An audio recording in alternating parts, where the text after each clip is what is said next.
Often I get questions from family members, friends, or followers. What's some advice they could do to help better their health? And what's some things they could just cut out of their diet or the way that they're living? And I'm just here to answer some of those questions and hopefully be a light or a resource to someone else who has the same question or issue. And I'm going to title the video that I'm doing today, 5 things that you can do to help better yourself during flu season. If you have your own questions that you may want to ask me, feel free to leave questions in the inbox or email me, and your question just might be in my next video. Alright, so one of the first things that I'm doing, or that I do personally to help avoid the flu during this flu season that we're having, is February 2018 right now. And I hear some crazy things going on in the news about people dying from flu.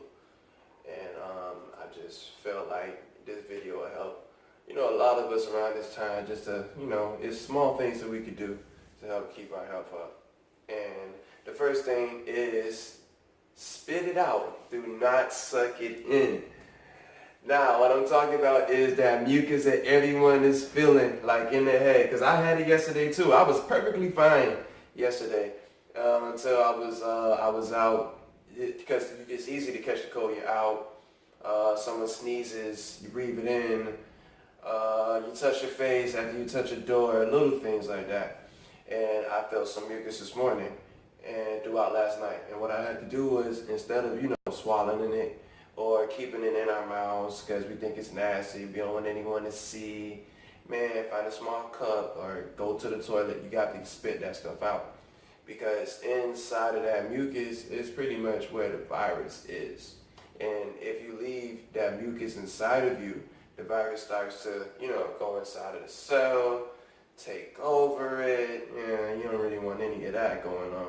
So just like you clean your room in order to prevent yourself from losing things so quickly, you also want to keep your body clean to prevent yourself from being contaminated so quickly. So spit that mucus out. The second thing that I do personally, and I suggest, is drinking 2 to 4 cups of hot water in the morning. Now, it doesn't have to be boiling hot. It can actually be, warm, or room temperature is fine. Warm is, better. And the reason why I say warm is because when you got done doing a long period of sleep, your body does, or a short period of sleep, but whatever amount of sleep that you're able to get, when you're asleep, your body is doing a lot of metabolizing and a lot of restoration. The same thing our iPhones or our Androids do when we reset them, and they're doing updates and stuff like that. I know with Apple specifically, when they do their updates, you're leaving the phone there for like 2 to 4 hours. But when it's finished, everyone loves to update. Oh, it could do this, it could do that. Same thing with our body. It's repairing itself during that time period. And after we get up in the morning, we want to give it water that's around the same temperature of what you are. That's why when you wake up in the morning, you may be like a little heated. That's because your body was doing some work while you were sleeping. And a lot of those blood cells, all of your blood cells, here's where the water comes into play. They're sending oxygen to everywhere in your body that needs it. And after doing that while you're sleeping to different systems and stuff like that, they kind of get drained, similar to after when you need to get an oil change in your car. After driving, so far, you gotta, go ahead and get it changed so it could continue to, run good. And I want you to keep this in mind. Your blood cells, which carry the oxygen, are more than 50% water. So the more hydrated you are, and what you hydrate yourself with is what your blood is, mostly comprised of. So if you don't drink a lot of water, a blood cell that should be the size of a Cheerio may be the size of a nerve. And where that becomes a problem is, now the blood cell can't carry as much oxygen as it needs to send to other places, and now there's a lack in the body. And where there's a lack, it's easy for a virus and disease, quote unquote, to thrive. So to keep our cells up, you want to hydrate those cells, and also hydrate our tissues in our body and stuff. But specifically for those blood cells, You want to keep those cells hydrated and clear of that mucus because that mucus that you're feeling when you're sick is just not in your head. You know, that one swallow that you do take now is systematically, traveling. Viruses, if you know about them, quick little lesson, viruses do not respond. They do not get a response from the immune system until they're active. So viruses can live inside of you and be inactive for like years and years and years until they get to a cell where they can, take a host cell and they can begin to, replicate themselves from there. So hydration is definitely important is one thing that I suggest. Next, along with that hot water, my third suggestion, you should probably get some lemons or limes to squeeze into that water. Now, I have another video describing my viewpoint on how I think limes are, better than lemons, and, some pretty good details in there. But to make it short, they're both good in this sense because they both have a low pH.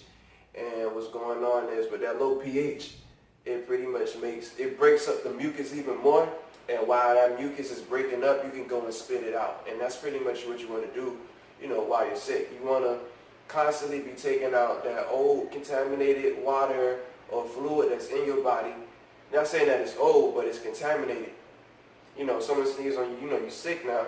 You want to try to get out as much as that contaminated, that phlegm that you're feeling, that you're feeling in here, your nose or whatever, you want to get all of that out of your body because it can travel to your lungs, it becomes emphysema, it can travel to your sinus, it becomes sinusitis, it can travel to your head, it causes major pressure. So the goal is to get the mucus out of the body because in the mucus is where the virus live, and if you could get the mucus out, you get the virus out, and essentially you'll be all right. Next suggestion that I have you should do is nail aesthetics, guys. I know it sounds funny. I don't want to break it out there, but that's what I call it. My nickname is Neil, and I call it nail aesthetics. Nail aesthetics is basically my version of cat aesthetics. And essentially, you don't have to do my version, but I do have a version where you can go and check out nail aesthetics. But cat aesthetics, if you don't know, is push-ups, sit-ups, pull-ups, different abdominal work, all different types of movement you can do. You could stuff in his chest, just keeping that stomach tight. And the purpose in doing those workouts is you're sweating. You're contracting muscle. You're squeezing the body. The same way you squeeze a sponge to get, all the liquid out, every time you work out and you squeezing those muscles, you're doing the same thing essentially. So if you're hydrated while you're doing these workouts, while you're working out and you're really hydrated and you're in a place where you can generate a lot of heat, I suggest being outside with the sun because that's where you're going to get the most sweat done. The sun is also the natural form of vitamin D, not through a capsule or anything. It's naturally giving you vitamin D, and that's definitely helping with your bones, but essentially helping you sweat out that virus. Because the thing is, viruses and, well, not even viruses, liquids in general, the only way that they get out of our bodies is through our sweat glands or different glands. Your body, all that sweat getting out. Because the thing is, the reason why I say the workout is good is because your blood that is possibly contaminated with the virus, because it's using the liquids of your body to make itself up. As it's traveling to the different systems, it's dropping off a little bit of the virus while it's contaminated. And that's why when you get really, really sick, your whole body feels like, oh my gosh, it's shutting down. Because I felt like that, like one point about 12 years ago. I was really, really sick. It felt like, because I showed that in another video. But I pretty much exposed myself to a chemical, and the chemical was traveling through my body systematically. It's like when I woke up the next morning, I couldn't lift my legs, couldn't lift my arms. Like they had to pick me up and carry me to the emergency room.